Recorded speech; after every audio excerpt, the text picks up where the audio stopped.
Сәлем достар, менің каналыма қош келдіңіздер.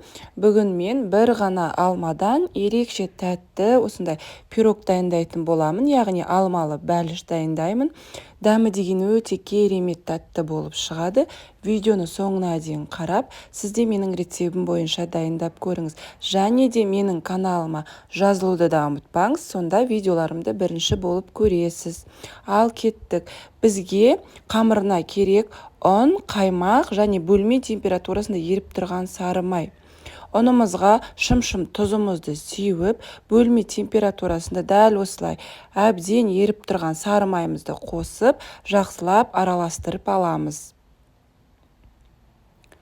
Енді үстіне қаймақты құямыз. Қаймаққа ең бірінші шай қасықтың 4-тен 1 бөлігі ас содасын салып, осылай араластырып аламыз. Қаймағымыз үлкейіп, көпіреді, реакцияға түседі содамен. Содан кейін жаңағы қамырымыздың үстіне салып, барлығын біріктіріп, жақсылап қамыр жинайтын боламыз. Қамыр өте жұмсақ, нәзік болып шығады. Дайын болған қамырды салофановый пакетке салып, тоңазытқышқа салып қоямыз. Келесі құймамызды дайындаймыз. Қаймаққа 1 жұмыртқамызды, қантымызды және ұнымызды қосып, жақсылап барлығын араластыратын боламыз. Бір келкі крем сияқты болып шығады. Біздегі құймамыз қазір көресіздер. Міне, бір келкі болғанша жақсылап араластырып аласыздар. Сұйық, сондай кремге ұқсайтын масса бізде пайда болады.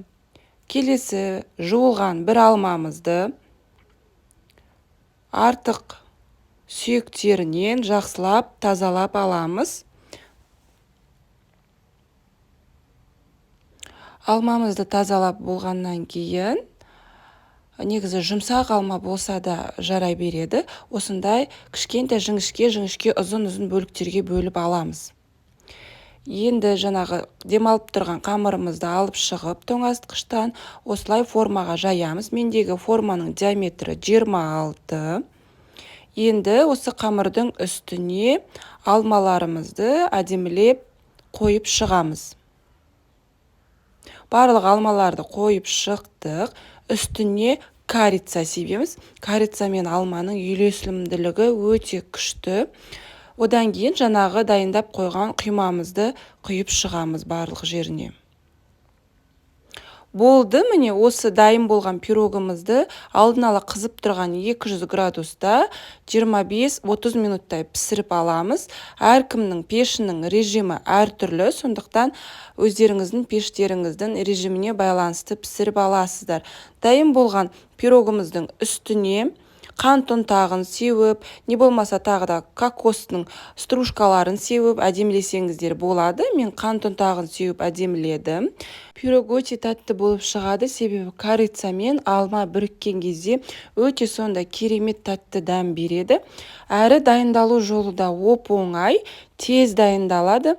Сондықтан сіз де дәл осы менің рецептім бойынша дайындап көріңіз.